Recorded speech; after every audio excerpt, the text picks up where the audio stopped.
Yo, what's going on, boys? How you guys doing today? Welcome back to another T2 video, and in today's video we're gonna be looking at how the PvP meta has been shaping up in Act 3. This episode started very hot with some of the reworks and the new weapons, but how are things looking now that things have been nerfed and we had plenty of time to play with these weapons? In today's video we're gonna be taking a look at what people are currently using in the Crucible, what makes them good, and also how you can get your hands on these weapons, as well as the roles that you should be looking for on them. So hopefully you guys enjoyed today's video, and if you do, make sure you guys leave a like and subscribe to the channel in case you guys haven't already, as well as follow me on Twitch. We've been streaming a lot over there, so I'd love to see you over there. Now let's get into it, and let's start with number 8. So starting off at number 8, we're gonna have the BXR Battler. This weapon comes from the Dares of Eternity activity, and while a certain other lightweight PR frame has been getting a lot of attention this episode, the OG Battler is still out there in the Crucible, dominating quietly and mostly under the radar. But it did benefit from all the buffs done to the lightweights, so it's currently very good, and if you're looking for a good pulse rifle in the energy slot, this is right here one of the best choices you can make. And on top of everything, it is also a craftable weapon, so once you have enough red borders, you can actually craft the perfect one and stop relying on RNG. Now when it comes to the role that you're looking for on this weapon, the most popular role, it is still kill clip plus perpetual motion after you get a kill, and makes getting follow-up kills so much easier since you're going to be able to burst anybody in the game. No matter their resilience, they're going to be going down in 2 bursts. And then perpetual motion adds a lot of really good stats for this weapon, like stability, handling, as well as some reload speed. While the Battler may not be towards the top of the meta anymore, it is still a fantastic choice, and definitely a very strong pulse rifle currently. Now at number 7, we actually are going to have another pulse rifle, but this time an exotic pulse rifle, and that is the Outbreak Perfected. Another lightweight pulse rifle, and it's for a very similar reason as the lightweight and any other 450 pulse rifles you might see on this list. They are just the best type of pulse rifle right now. With the buffs that they got, they became a lot more consistent, a lot more forgiving, and weapons like the Outbreak Perfected that already had some fantastic stats just got even better. Especially because the Outbreak, it is probably just still the most stable pulse rifle in the game. If you just want a very easy to control stable pulse rifle, then the Outbreak is a very good choice, especially because of how easy it is to actually get. As long as you run the 0-hour mission, you can get yourself an Outbreak, and once you throw in the Catalyst into the mix, it gets even better because this weapon can also get Head Seeker, allowing you to have even more consistency in the weapon and making it even better for the Crucible. And that's also without mentioning the exotic perk that creates nanites on precision kills, which makes this weapon also very good for games like Trials or anything that involves reviving teammates. Those nanites can be very annoying and can make getting a revive on a teammate very hard for the enemy team. The Outbreak just has so many small and big reasons going for it that when you combine them together, it becomes amazing and a fantastic weapon to use in the Crucible, especially right now that the 450s are such strong weapons. And since it's so easy to get again, it's a weapon that anybody can pick up and use and pretty much do very well with. At number 6, we have the last word, the exotic hand cannon.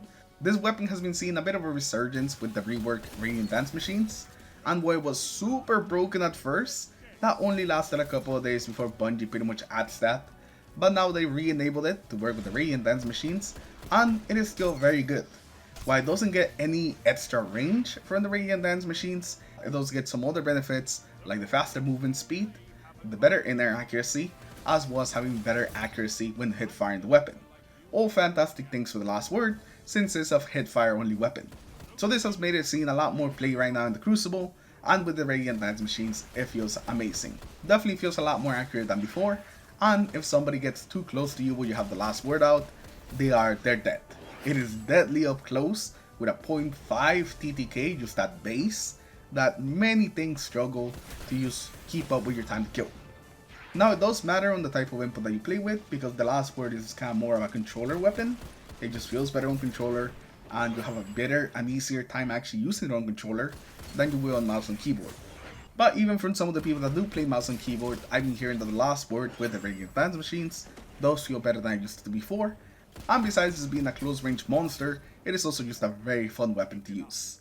It is probably one of my favorite weapons to use in the Crucible, so I'm very happy that it's very good right now. And if you want to get your hands on the last word, you can pick it up from the Monuments of Lost Light. That's where you'll find this one. Now number 5, we're actually going to have the only special weapon that actually broke into some of those top weapons, which is actually very surprising.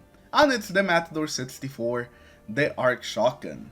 And at first I was actually kind of surprised that this was the one special weapon that ended up being this high.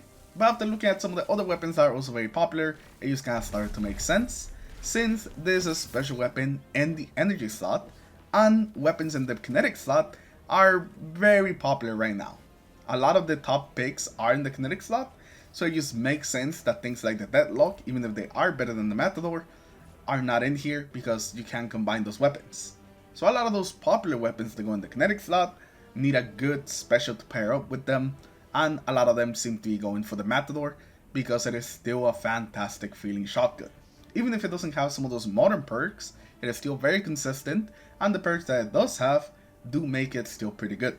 Now you can get this weapon from the first boss fight on the Grasp for Avarice dungeon.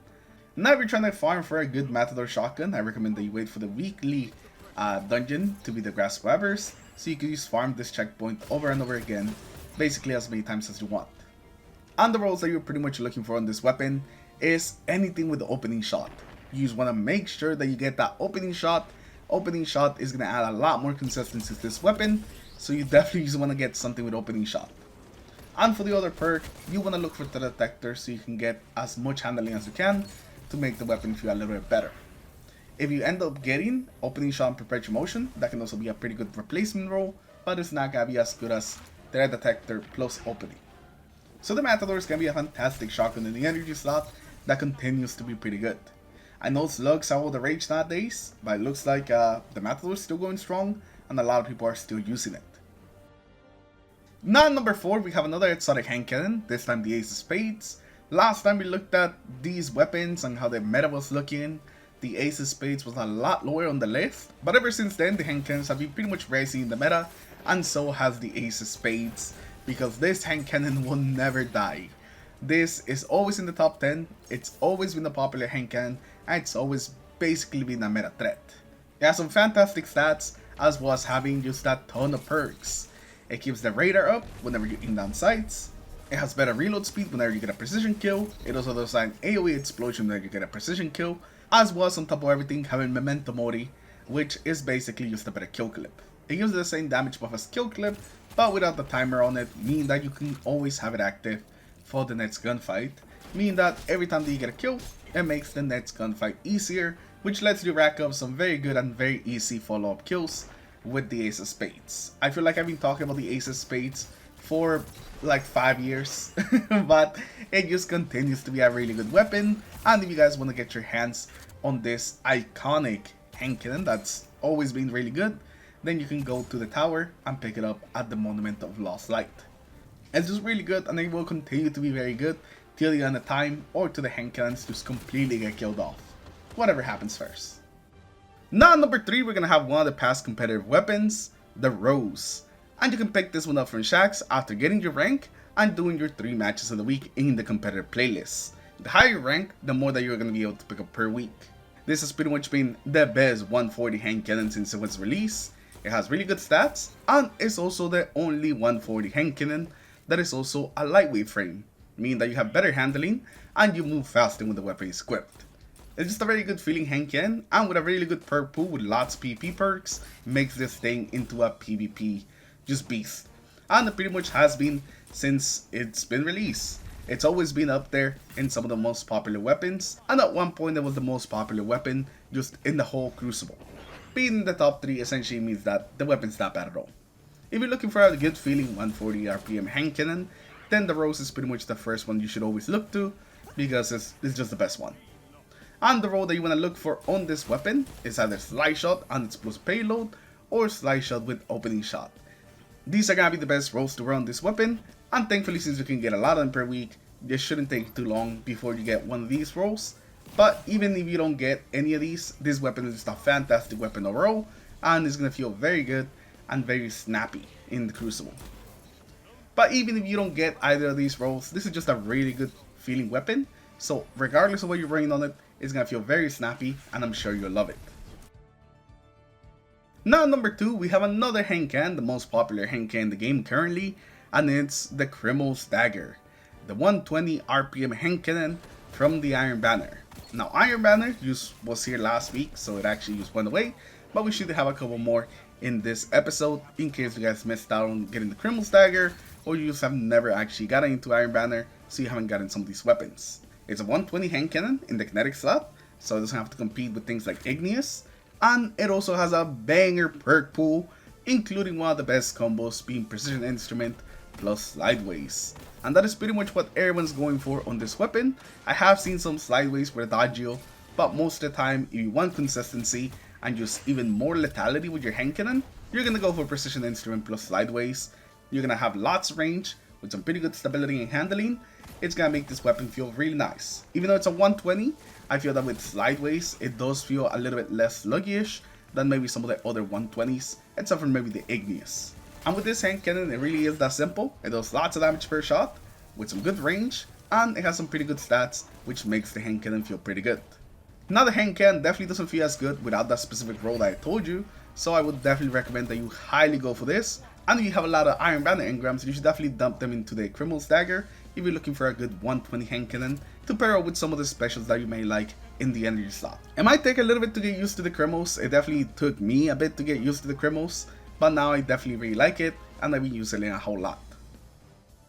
And lastly, at number 1, we still have the Redrix S-Stock, the brand new PR55 frame from the competitive playlist. If you do your 7 competitive matches, then you'll be able to get a Redrix, and then every week after doing your 3 matches, you'll get more drops. Now this weapon continues to be a menace in the Crucible. It's what happens when Bungie essentially looks at the battler and says, what if you made it even better? Give it better stats, give it a better perk pool, and overall is just a straight upgrade from the battler, but on the other slot. The Redrix with its ease of use, very competitive TTK, and also just amazing perk pool continues to be essentially the meta weapon. If you're into competitive, if you're into trials, it is pretty much guaranteed that you're gonna run into a couple of Redrix S-Stocks. You won't know how many, but there are definitely gonna be some, and sometimes the whole lobby is actually using the S-Stock. Now it has gotten weaker since it's taken 2 nerfs, but it's still without doubt the best weapon in the game, and I pretty much predict that it's gonna continue to be that way all the way into Frontiers. I think that's really when Bungie's gonna hit it hard, but I would say that you're probably gonna be able to enjoy this weapon for the rest of the season, with it still being just how it is right now. Being crazy and essentially the best weapon in the game. So if you're looking for just absolutely the best, you should still be using the S-Stock, and what you want to run it with is with Headseeker. Headseeker makes this weapon even easier to use, and when pairing it with Lone Wolf, it's amazing. People are usually going for Headseeker Lone Wolf, with a couple of people also going for Headseeker with Send Moment, but either of those combinations are going to be really good. Or if you want some easier follow-up kills, you could also try out Kill Clip for being able to burst anybody in the game after getting a kill. And again, you want to pair up Kill Clip with both Lone Wolf or Send Moment. As long as you have those, you're going to be doing pretty well. The weapons are really amazing at base, so when you add these really good perks on top of it, that's when it really becomes out of control. But hopefully you guys enjoyed the video. I just wanted to do a little update on the meta. I don't think that we're going to see that many more Sandbox updates till Frontiers, so this is probably how the meta is going to be wrapping up into Frontiers. But anyways, thank you for stopping by, thank you for watching. Let me know in the comments below, what weapon have you been enjoying lately in the Crucible? For me, it's definitely been the Last Word. I just love using that weapon, so it being really good with these Radiant Lance machines essentially means that I have not taken it off in a while. And thank you for watching, thank you for stopping by, and I'll see you guys in the next one. Peace.